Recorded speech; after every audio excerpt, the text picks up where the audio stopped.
everyone, hope you all are doing good in your studies. तो आ गया है part 44 staff nurse exam preparation. हम नॉर्सेट 5 की तैयारी कर रहे हैं. तो गैस्ट्रोइंटेस्टाइनल एंड रेस्पिरेटरी सिस्टम मैं ऑलरेडी करा चुकी हूँ. अब हम कर रहे हैं रीनल सिस्टम. रीनल सिस्टम की मैंने 3-4 वीडियोस डाल दी हैं, आप जाके देख सकते हैं. ये बहुत ज़्यादा रिपीटेड क्वेश्चन है और इंपॉर्टेंट क्वेश्चन है और मेरे को अच्छा लग रहा है कि आप मुझे सपोर्ट कर रहे हैं. Thank you so much. And अगर आपको ये वीडियोज़ भी अच्छी लगे तो please hit the like button, क्योंकि बहुत ज़्यादा इंपॉर्टेंट क्वेश्चंस है. मैं साथ के साथ आपका टॉपिक भी उस क्वेश्चन से रिलेटेड क्लियर कर रही हूँ. अगर आपको कोई टॉपिक समझना है तो आप मेरे को कमेंट सेक्शन में लिख देना.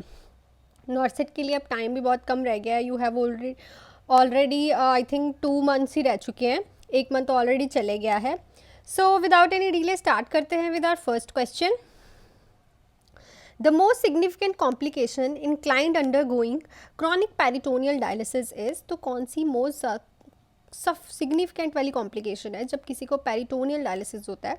उसके साथ होती है pulmonary embolism, hypotension, dyspnoea, peritonitis. So देखो, जब भी पेरिटोनियल डायलिसिस होता है so there is a chances of infection. ठीक है, तो हो किस में रहा है डायलिसिस? पेरिटोनियल कैविटी में.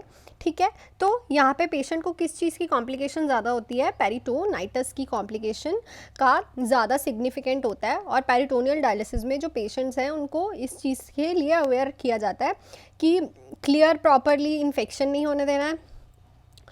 और इसका सबसे बड़ा जो कॉम्प्लिकेशन होता है दैट इज़ पेरिटोनाइटिस. ठीक है, पल्मोनरी एम्बोलिज्म नहीं होता. पल्मोनरी एम्बोलिज्म डीवीटी में देखा जाता है. हाइपोटेंशन नहीं होती. क्या होती है? हाइपरटेंशन होती है. और हाइपोटेंशन तब होती है जब मैंने कल आपको कराया था, जब डिसइक्विलिब्रियम हो जाए. ठीक है, इम्बैलेंस डिसइक्विलिब्रियम हो जाए. उससे क्या होता है? डिसइक्विलिब्रियम में इलेक्ट्रोलाइट इम्बैलेंस हो जाता है जब हम किसी का डायलिसिस करते हैं. So most significant complication is peritonitis. Next पे चलते हैं. Which of the following is a clinical triad है ये सिम्टम ऑफ यूटीआई. तो यूटीआई का ट्राइड सिम्टम्स कौन से हैं? Strong urge to urinate, dysuria, burning sensation, all of the above. So देखो, ये तो आपको बताइए कि जब भी किसी को यूरिनरी ट्रैक इन्फेक्शन होता है तो उसको स्ट्रॉन्ग अर्ज होती है. चाहे यूरिन आ रहा हो नहीं आ रहा हो, पर उसको ऐसे लगता है कि मुझे यूरिन आ रहा है. डिसयूरिया पेनफुल आता है उसको, और ड्रिबलिंग भी होती है, और बर्निंग सेंसेशन भी होती है जब उसको यूरिन पास आउट हो रहा होता है. So these are the triad symptoms of the urinary tract infection. Urinary tract infection से बहुत ज़्यादा क्वेश्चंस आते हैं. ठीक है, तो ध्यान से पढ़ना इसको. विच of the following electrolyte early imbalance associated with renal failure. जब किसी का रीनल फेलियर होता है तो कौन सा इलेक्ट्रोलाइट जो है इम्बैलेंस होता है? सबसे पहले सोडियम होता है, पोटाशियम होता है, कैल्शियम होता है, मैग्नीशियम होता है. सो जब भी किसी का रीनल फेलियर होता है तो पोटाशियम जो इलेक्ट्रोलाइट है वो अर्ली इम्बैलेंस, सबसे पहले ये इलेक्ट्रोलाइट जो है इफेक्ट होता है. क्यों होता है? रीनल फेलियर में क्या होता है? जीएफआर रेट कम हो जाता है. जीएफआर रेट नॉर्मल कितना होता है? 90 से 120 ml पर मिनट. ठीक है, जब ये कम हो जाएगा उससे क्या होगा कि जो फिल्ट्रेशन रेट है वो कम हो गया. फिल्ट्रेशन रेट कम हुआ तो क्या होगा? पोटाशियम जो है बॉडी से एक्सेस वाला एक्सक्रीट नहीं होगा, जिसकी वजह से क्या होगा? जो पोटाशियम है बॉडी में इंक्रीज हो जाएगा और उसमें हाइपरकैलेमिया देखने को मिलता है, और इससे कार्डियक प्रॉब्लम्स भी साथ में एसोसिएटेड हो जाती हैं. नेक्स्ट है, you have expect the patient in oliguria phase of renal failure to urine output last 24 hours less than. जब हम किसी पेशेंट को देख रहे हैं ओलिगोयूरिया वाला है, ओलिगोयूरिया मतलब यूरिन आउटपुट कम हुई है, तो 24 आवर्स में उसका जो यूरिन है वो कितना होगा? 200 ml, 400 ml, 1000 ml या फिर 600 ml. पहले तो पता होना चाहिए कितना जो यूरिन है 24 आवर्स में आएगा. दैट इज़ 1.5 लीटर, जिसको हम 1500 ml भी बोल सकते हैं. ठीक है, 1.5 लीटर को 1500 ml भी बोल सकते हैं. तो ओलिगोयूरिया वाले पेशेंट को सिर्फ 24 आवर्स में 400 ml ही यूरिन आता है. अगर 400 ml से यूरिन ज़्यादा आ रहा है तो वो क्या है? नॉर्मल है. अगर 400 ml से कम आ रहा है तो उसको पेशेंट को क्या है? और 400 आ रहा है, ओलिगोयूरिया वाले फेज में चले गया है वो. और अगर पेशेंट को 100 ml यूरिन आ रहा है इन 24 आवर्स तो उसको क्या होगा? क्या दिक्कत होगी उसको? हम इस टर्म को क्या बोलते हैं? एनयूरिया. एनयूरिया. और अगर पेशेंट को यूरिन आया ही नहीं है तो उसको बोलते हैं हम रीनल सुप्रेशन. क्या बोलते हैं?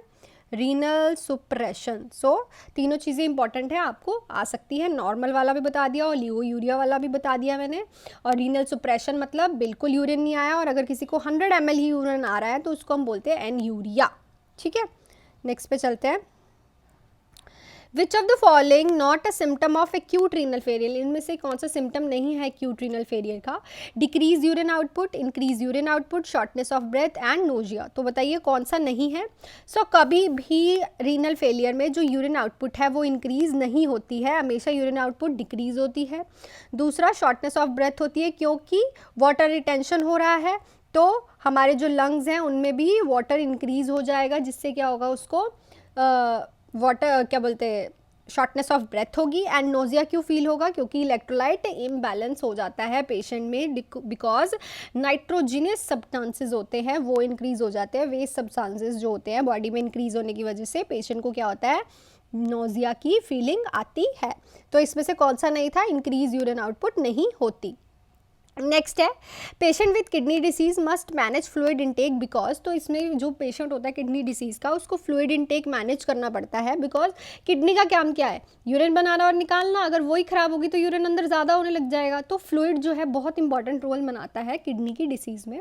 तो पेशेंट को क्या ध्यान रखना है? Tension can cause swelling and weight gain, effect the blood pressure, overload can result in heart problem या ऑल ऑफ द अबव। सो सारी चीज़ों को मैनेज करना है उसे। अगर वो ज़्यादा पानी पिए, अगर उसको किडनी डिसीज़ हो गई है और फ्लूइड इनटेक ज़्यादा कर रहा है तो उसको वो स्वेलिंग और वेट गेन भी करा सकती है, बिकॉज उससे क्या होने के चांसेस है? हाइपरवोलीमिया।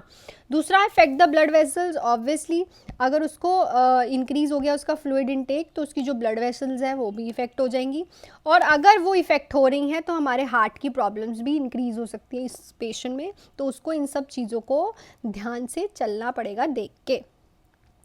नेक्स्ट है कि patient with acute renal injury has GFR 40 ml per minute with sign and symptoms below this patient present. तो इस पेशेंट में कौन से साइन एंड सिम्टम देखने को मिलेंगे? उसका glomerulus filtration rate 40 ml per minute है।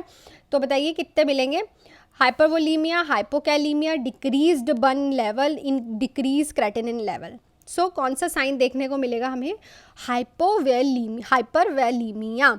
क्या हो जाएगा? फ्लूइड है जो एक्सेस हो जाएगा बॉडी में। हाइपोकैलीमिया कभी भी किडनी डिसीज़ में नहीं देखने को मिलता, हमेशा याद रखना क्या देखने को मिलता है? Hyperkalaemia. Decrease BUN nitrogens, BUN urea nitrogen की जो लेवल है वो भी हमें क्या देखने को मिलती है? इंक्रीज देखने को मिलती है, डिक्रीज नहीं देखने को मिलती। और क्रेटिनिन लेवल भी हमें किडनी डिसीज़ वाले पेशेंट में इंक्रीज़ देखने को मिलेगा।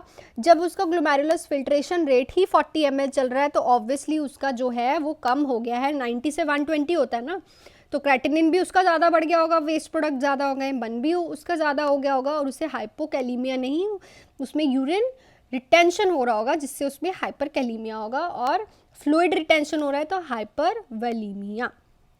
नेक्स्ट पे चलते हैं।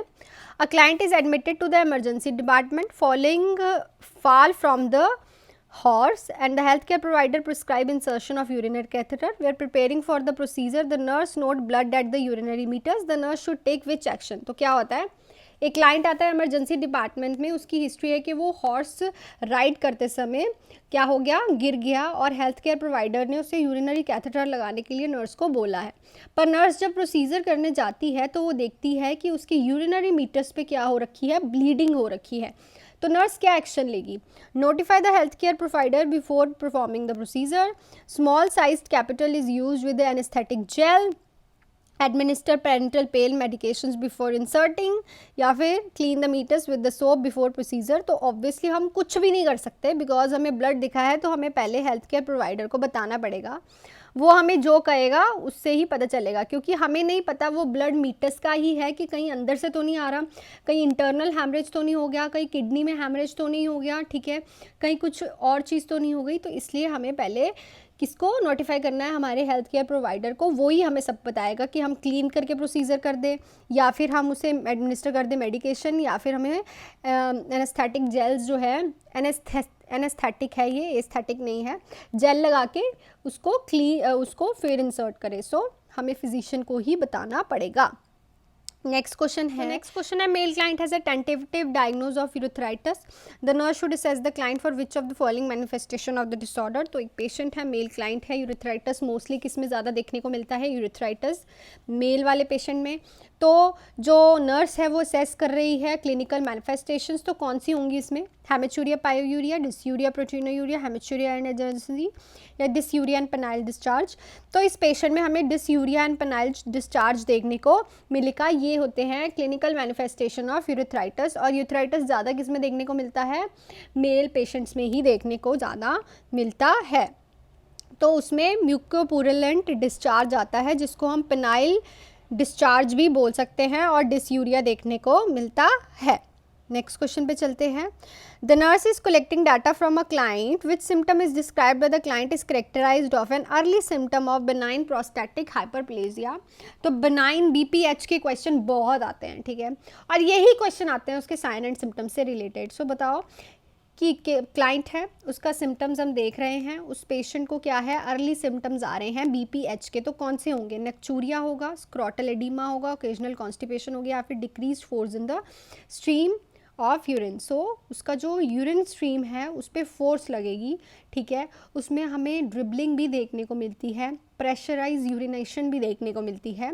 हाइपरप्लेजिया मतलब जो वहाँ पे सेल्स होते हैं उनकी ज़्यादा एक्यूमुलेशन हो जाती है, जिससे वो क्या करते हैं वहाँ पे सुप्रेशन करते हैं, ठीक है। जब वो वहाँ पे सुप्रेशन करते हैं यहाँ पे आके, तो ये क्या हो जाएगी, नैरो हो जाएगी, नैरो की वजह से उसको फोर्स लगाना पड़ेगा जब यूरिनेट करना है। तो ये सिम्टम देखने को मिलता है हमें BPH में।